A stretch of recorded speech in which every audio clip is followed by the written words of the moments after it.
श्री राम का संपूर्ण जीवन ही कठिनाइयों विषमताओं से भरा था, किंतु उन्होंने कभी अपना संतुलन नहीं खोया एवं प्रत्येक चुनौती का शालीनता से सामना किया और वही किया जिसे परिस्थिति के अनुसार किए जाने की आवश्यकता थी। इसलिए श्री राम हम सभी के पूज्य हैं और रहेंगे।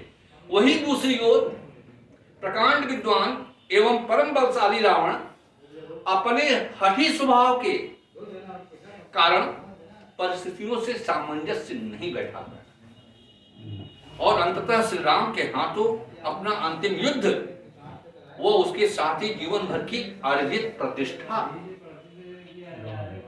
भी हार गया। अब इसको हम कैसे करेंगे कि चरित्र बड़ा बढ़ा दिया? कथाई यही है कि उसने अपनी केवल हठ प्रवृत्ति, अपने अहंकार के कारण, और अहंकार के कारण तो जो भी अहंकारी होगा मारा जाएगा। हमारी यही तो हमारा कहते हैं कि शास्त्र कहता है। तो इस तरह की जो बातें यहां पर आ गई हैं वो अपने ढंग की हैं, और फिर आकर के जो राक्षस और भोगवादी संस्कृति कुबेर को भगाता है वहां भी है। ज्ञानी परम है, वो जानता है कि नहीं करना चाहिए, लेकिन होता क्या है, मोहांध है, माया को के कारण प्रभावित है। इसलिए उसने जितने भी अस्त्र चलाए युद्ध में आखिरी हिस्से में, वो मायास्त्र चला दिया उसने, और नीचे ऊपर देखने लगे, कह रहे सब लोग वही तो मर गए, इधर सब चारों तरफ भर गया, किसको मारे हम? तो राम का जो वहां पर अस्त्र चल रहा है वो ज्ञानास्त्र का चल रहा है। तो ज्ञानास्त्र की, ज्ञान की प्रतिष्ठा है इसमें। ऐसा नहीं कि इस उपन्यास से हमें कुछ संदेश नहीं मिलेगा। और बहुत से ऐसे दरगाही के प्रसंग में आप जाएंगे, वहां पर जो संवाद हो रहा है वहां भी आपको वो सारी चीजें मिल जाएंगी। सद असद वृत्तियों के साथ वर्ण व्यवस्था के बाद जातियों का आपस टकराव और कैसे क्या है, कैसे विकास हो आर्यावर्त के आगमन वाले हिस्से में, तो कहता कि ये, और सबको कहता है। राम वहां बड़े हैं, उसके जो रथ हाँकने वाला है, क्या नाम है उसका, रावण का, हाँ, उसको नहीं मारते। कहते उसको मैं क्यों मारूं? लक्ष्य तो रावण है, चाहते तो रोक देते, पहले मार दो, रथ गिर जाएगा, इत्मीनान से मारेंगे। लेकिन जो राम के चरित्र का जो गुणगान पहले कर दिया है अंबिका प्रसाद जी ने अलग अलग स्थानों पर, कि जो धैर्य के प्रतीक और शालीनता के प्रतीक, और अपने अंदर उनको जगाने के लिए राम तो लड़ते ही नहीं, कहता है जाकर के, अरे तुम्हारा भाई लक्ष्मण रामेश्वर पूजा का यही है ना जो सबके मूल में है, यही शंभू की हत्या कर रहा है, नाक काट रहा है, कान छेद रहा है, इसी कारण इसकी तो पत्नी जो है हरित हो गई। सब सारे आरोप लक्ष्मण पर लगा दिया, कह रहा कि शांत करो, अंत में वहां शांत किया जाता है। तो बहुत से प्रसंग जो हम लोग, जो चूंकि लीलाओं के कारण क्या है कि रामलीला के कारण बहुत से हमारे अपने कंसेप्ट बने हुए जो कथाओं में है, तो इसलिए हम उससे अपने को अलग कर लेते हैं। कथा तो है इसमें कि कैसे कर लिया। तो ये जो प्रकृति है, मैं नहीं मानता किसको कि कहीं भी, और मैं तो समझता हूं कि पढ़नी चाहिए पुस्तक को, क्योंकि हमें जो है उस वस्तु से अवगत कराते हैं। और विभीषण को मारने के लिए देखिए हर जगह मंदोदरी भी रोक रही है, विभीषण भी मना कर रहा है, पूरा परिवार मना कर रहा है, और सीता का भी सम्मान कर रहा है। जनकनंदनी को कहता है कैसे करता है, जो पौरोहित्य कर्म करवा रहा हो, रामेश्वर के लिए जो है शिवलिंग की पूजा करा रहा हो, लेकिन क्या हुआ, वही बताया जा रहा कि तुम इसके लिए आए हो क्या? राम वहां शिथिल हैं। राम को बताया जाता कि आप इसीलिए नहीं आए हैं, रिश्वत कर रहे हैं, तुम आए हो इस कार्य के लिए, और इसलिए उस कार्य के लिए वो कहते हैं कि जगाते हैं किसको? लक्ष्मण को, क्योंकि पौरुष के लिए थोड़ा क्रोध भी होना जरूरी है। राम यदि उस पौरुष से जुड़ते हैं, उस मर्यादा से जुड़ते हैं, उसके साथ है, लेकिन क्रोध ही नहीं कर रहे। तो क्रोध के लिए जो है लक्ष्मण में जो है, और सब बोल रहे हैं लक्ष्मण को, और उस स्वयंवर वाले में परशुराम संवाद में हम लोग देख ही चुके हैं जो लोगों के जनमानस में है। तो ऐसा नहीं है। और साथ ही जो है कहते हैं कि खत्म कर रहा हूं कि वह निशान लगाया तुमने, और अंत में भी देखिए आप, अंत में वो मारे जाते, गिर जाते, लेकिन युद्ध लड़ने वाला है ना। तो कहते क्या है, अगस्त के आदेशानुसार मातली ने सारण की देह पर वज्र प्रहार कर दिया, और ठीक उसी क्षण राम ने 7 अग्निमुख बाणों से रावण का नाभि प्रदेश विदीर्ण कर दिया। रावण और सारण दोनों एक ही साथ रथ सहित भूमि पर गिर पड़े, हवा में लड़ाई हो गई। कहता क्या है, यह युद्ध नहीं छल था, मुझे युद्ध में कोई परास्त नहीं कर सकता, तुम भी नहीं राम। कहते हुए सर्वकालिक श्रेष्ठ महाबली धेनुनावड़ ने अपने प्राण त्याग दिए। भाई जो राजा है, सम्राट है, वो भी अपना लगाया है, सप्तपुरी का राजा है भाई, वो कोई सामान्य नहीं है वो। लेकिन जो नियति है कि जो इस तरह से जो बढ़ जाता है, उसका भी ज्ञान जो है संकीर्ण हो जाता है। उसी संकीर्णता की कथा है राम कथा, रावण को जवाब देने का, उसके वध होने का। और आजान बाहु पुरुषोत्तम रघुकुल शिरोमणि राम ने अपने उस महाप्रतापी शत्रु रावण की मृत देह के सम्मुख नतमस्तक हो अपने शस्त्रों को त्याग दिया। उन्होंने कहा कि ये बीच में आ जाता कि ये नहीं करोगे तो आखिरी लड़ाई हो जाएगी।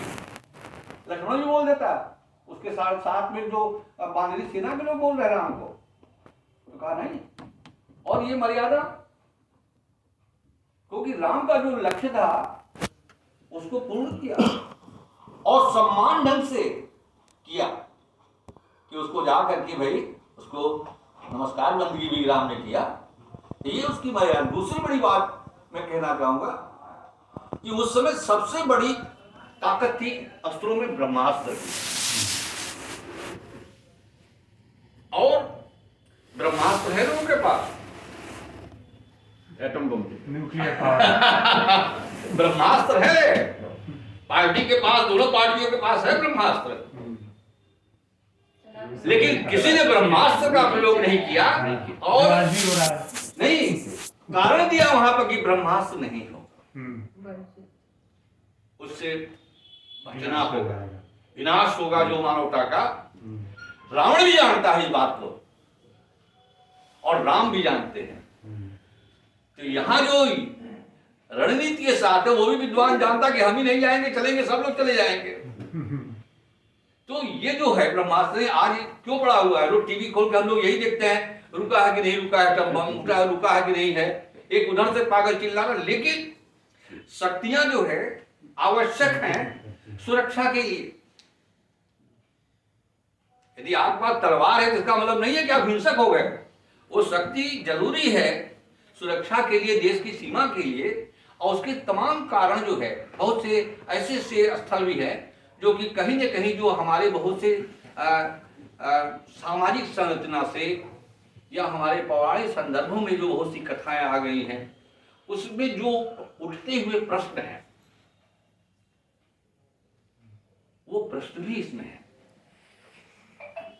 और चाहते तो बहुत सी कथाओं को समेट करके उसको रोचक बना सकते थे, लेकिन वह पूरी मर्यादा के साथ जो है, हमारा केवल नाराजगी गौर जी से केवल एक चीज पर ही है, और अभी भी है और रहेगी कि भाई केवल लंकेश कर देते तो काम हमको कोई दिक्कत नहीं है। लेकिन मुझे कोई नाराजगी नहीं नहीं नाराजगी नहीं है, हम तो व्यक्त कर रहे हैं।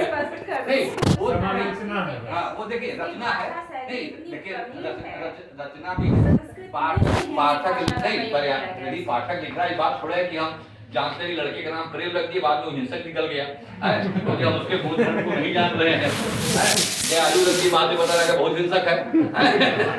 तो ये भी नहीं है। अब रचनाकार सबके नाम उसी तरह से हैं। तो यदि पाठक यदि रचनाकार तैयार कर रहा है और लेखनी शुद्ध है, इसमें दो रानी है, लेखनी भी शुद्ध है, मनसा भी शुद्ध है, और इनके मन में यही जिज्ञासा थी कि रावण को लोग जलाने चले जाते हैं। आज भी प्रश्न उठता है, हमारे कवि यही कहते हैं, घर घर लंका घर घर रावण, इतने राम कहां से लाऊं। तो हम अंदर के रावण को न जला करके बाहर के पुतले वाले रावण को जला रहे हैं। ये बाल मन में इनके कौंध रहा था कि लोग जला रहे हैं, लेकिन वो समाज में भी देख रहे हैं कि सब गड़बड़ी तो कर ही रहे हैं सब लोग भैया लोग। तो ये दृष्टि थी शीर्षक की कला। आज मैं कहता हूं कि पुस्तक जो है पठनीय है, कहीं भी किसी भी तरह बहुत सी चीजें जैसे नहीं आई। मैं खोज रहा था क्यों नहीं लिखा, फिर हमने सोचा कि चलिए दूसरे रामायण में नहीं आया होगा तो नहीं लिखा होगा, लेकिन रामलीला में तो बहुत उसका उल्लेख होता है। लक्ष्मण रेखा खींचना, इस पुस्तक में लक्ष्मण रेखा नहीं खींची गई,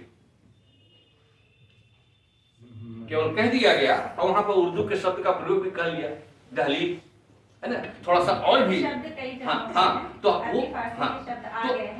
तो वो नहीं, वो तो रहेगा लेकिन नहीं खींचा। लेकिन हम लोग ने लोक में जो है जिस तरह से नाटक लीलाओं को और भी अधिक बनाने के लिए हिरण का है, सारे ग्रहण। तो मैं पूछ रहा था कि सीता को कैसे प्रतिष्ठित कर रहे हैं।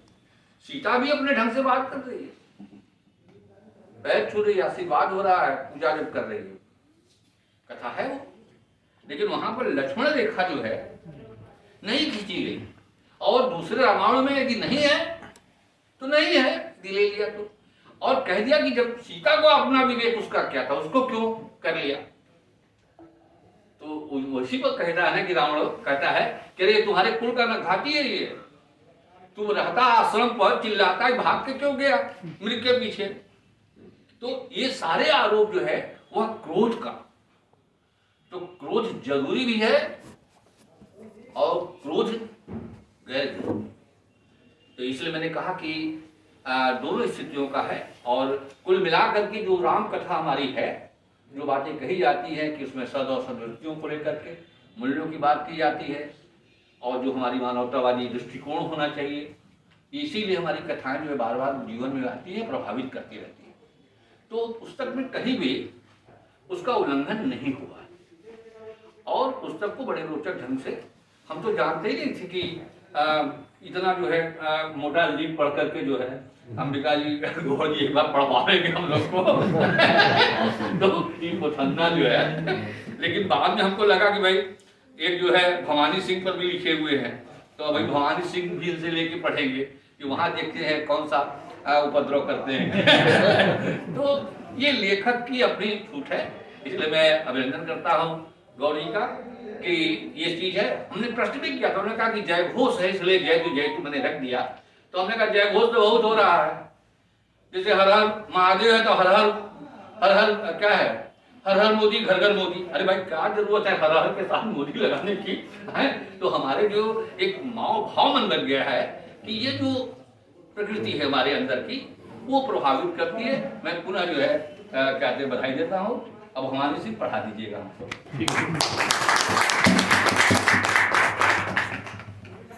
श्वेतानंद जी ने जो कहा कि रावण हठी था इसलिए वो सामंजस्य नहीं बना पाया, तो जो हठी व्यक्ति होता है वो तालमेल नहीं बना पाता है, और जिसमें धैर्य होता है वो तालमेल नहीं बना पाता है। और दूसरा इनका ये था कि रावण के इसमें एक फिक्शन भी है, और इनकी जो भाषा है वो बहुत सामान्य और हृदयग्राही है। इसी भूमि के साथ मैं प्रोफेसर राम स्वराज जी को आमंत्रित करता हूँ, ये भी अपने विचार